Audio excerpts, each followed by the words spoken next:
배꼽 인사. 안녕하세요. 안녕하세요. 위클리밴 문희정입니다. 이학범입니다. 동물병원 진료비 부담과 관련해가지고 저희가 이걸 좀 보완할 수 있는 방법이 펫보험이 나오면 네. 된다라고 얘기를 참 많이 했거든요. 네. 펫보험 많이 늘어났다면서요? 맞습니다. 사실 몇 년 전만 해도 펫보험사가 딱 3개밖에 없었어요. 삼성화재, 현대해상, 롯데손해보험이었는데 사실은 잘 운영이 안 됐습니다. 명목만 유지하는 그런 상황이었는데 이게 한 몇 년 사이에 펫보험사들이 굉장히 많이 늘어나서 지금은 거의 한 10개 정도 펫보험 상품이 출시가 돼서 운영이 되고 있습니다. 그렇게 많아질 정도면 실제로 펫보험 시장 자체가 커졌다는 의미라고 봐도 되는 거죠? 맞습니다. 네. 2017년 기준으로 이게 연간 시장이 한 10억 원 수준이었는데요. 작년에 2020년 기준으로 이게 150억 원 규모까지 15배 커졌습니다. 네. 엄청난 성장인데 근데 이렇게 커졌지만 갈 길이 아직도 멀다면서요? 맞습니다. 네. 예전부터 나왔던 게 선진국은 뭐 펫보험 가입률이 10% 20% 되는데 우리는 0.1%도 안 된다 이런 얘기 나왔어요. 네. 근데 시장이 커졌지만 아직도 0.4% 수준에 그치고 있고 1등 회사가 시장의 한 80%를 점유하고 있는 걸로 나타났습니다. 네. 그리고 그 얘기는 뭐냐면 펫보험 회사들이 펫보험 상품 많이 출시했지만 아직까지 적극적으로 마케팅을 하거나 그러진 않고 소극적인 자세를 취하고 있다라고 보시면 될 것 같아요. 근데 그 80%를 점유하고 있는 1위 회사가 메리츠화재의 페퍼민트잖아요. 맞습니다. 저 최근에 페퍼민트에서 발표한 분석 자료가 기사로 된 거 봤거든요. 네. 그래서 오늘 그 부분을 소개해 드리려고 하는데요. 이제 네. 페퍼민트가 출시 3주년을 맞이해서 분석 자료를 발표를 했어요. 제일 궁금한 건 얼마나 가입을 하셨는지.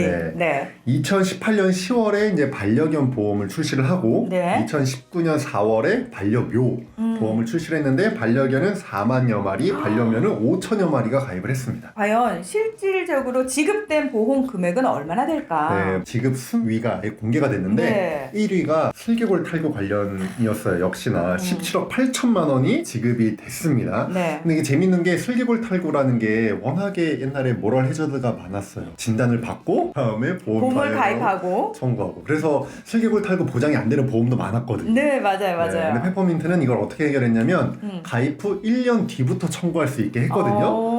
근데도 이게 이렇게 지급이 많이 됐기 때문에 네. 아마 앞으로도 슬개골 탈구 관련된 이 지급액이 늘어나지 않을까 이제 생각을 하고 있습니다. 우리나라 같은 경우에는 소형견을 실내에서 많이 키우기 때문에 바닥 문제 해결해달라고 그렇게 네. 얘기를 했음에도 불구하고 슬개골 탈구가 가장 많은데 사실은 건당 금액이 커서 그렇지 그쵸. 지급 건수로는 또 다른 게 일이지 않을까라는 생각도 들거든요. 맞습니다. 슬개골 탈구가 이제 건당 지급액이 비싸서 실제 지급 건수 자체는 5등이었거든요. 위장염이 1위, 웨이도염이 2위, 구토가 3위, 피부염이 4위. 그러니까 소화기 질환이나 피부병으로 펫보험료를 지급하는 경우들이 많았습니다. 건수 자체는요. 저희가 펫보험 얘기를 하고 있는데 이게 사람으로 바꿔서 얘기를 하면은 실손보험이에요. 네. 근데 우리에게는 건강보험이라는 공적 보험이 또 하나 있잖아요. 맞습니다. 펫보험과 관련해가지고 이 네. 공보험 가능한지에 대해서 저희가 위클리벳에서도 몇 년 전에 얘기를 한 적이 있었어요. 네, 그 얘기가 계속해서 나오고 있습니다. 지금도 나오고 있어요. 그런데 이제 네. 현실적으로 좀 쉽진 않습니다. 왜냐면은 동물 키우시는 분들에게 특정이 돼야 되니까 동물 등록하신 분들이겠죠. 그분들에게 동물 등록을 하자마자 동물병원에 가든 가지 않든 동물이 아프든 아프지 않든 건강보험료를 매달 내셔야 됩니다 하면은 내시는 분들도 있지만 사람 건강보험료도 내기 싫은데 무슨 동물 건강보험료냐 이렇게 얘기하시는 분들이 있어서 전 국민이 가입하는 우리 사람 같은 형태의 동물 건강보험은 사실은 도입이 힘들 것 같아요. 근데 최근에 좀 의미가 있는 게 네. 반려동물 진료보험법 제정안이라는 법안이 발의가 됐습니다. 반려동물 진료보험법 제정안. 네. 이게 어떤 거예요? 시대전환의 조정훈 국회의원님이 발의한 법인데요. 공보험을 한번 만들어보자라는 논의를 시작이 됐는데 논의하다 보니까 현실성이 떨어지잖아요. 그래서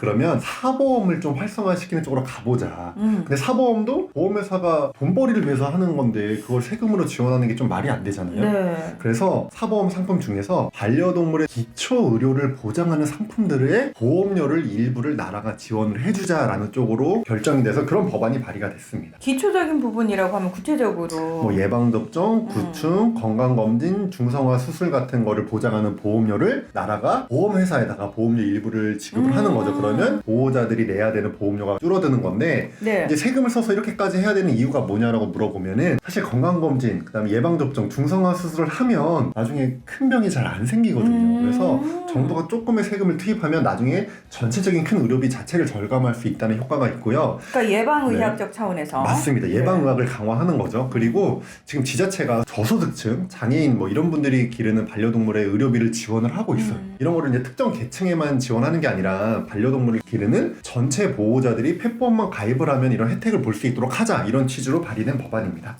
그러면은 이 법안에 대해서 수의사회 입장은 어떤가요? 수의사회는 일단 찬성 입장을 냈습니다. 왜냐면은 조정원 의원님이 법을 그냥 발의한 게 아니라 굉장히 소통을 많이 했어요. 수의사회도 직접 방문도 하시고. 그래서 이제 대한수의사회 입장은 반려동물의 기초 의료를 보장하는 제도는 찬성하는 입장이다. 왜냐면 소유자의 부담도 줄어들고 이게 반려동물의 전체적인 보건 증진에 이바지할 수 있다. 그래서 찬성하는 입장을 발표를 했습니다. 이렇게만 되면 너무 좋겠지만 이게 세금이 들어가는 문제이다 보니까 대다수 국민들의 공감대가 형성이 돼야 되잖아요. 쉽지 않을 수도 있을 것 같아요. 왜냐면은 반려동물 기르는 분들이 가입하는 보험을 모두가 내는 세금으로 지금 지원하겠다는 거거든요. 그래서 이 합의가 잘 될지는 솔직히 좀 의문입니다. 많은 분들에게 반려동물과 관련해서 일단은 좋은 인식을 계속해서 심어주기 위해서 반려인들이 노력하는 게 전제가 돼야 돼요. 그렇죠. 그런 게 없으면은 왜 마음에도 안 드는데 세금을 써서 보험료까지 내줘, 이런 얘기가 나오겠죠. 그렇죠? 가야 할 길은 멀지만 우리 반려인들은 오늘도 반려동물과 관련된 에티켓 철저하게 지키면서 대다수 국민들이 더 이상 반려동물에게 거부 반응이나 적대감을 갖지 않도록 노력하는 게 필요할 것 같습니다. 맞습니다. 위클리벳 오늘은 여기서 마무리하겠습니다. 함께해 주셔서 고맙습니다. 감사합니다.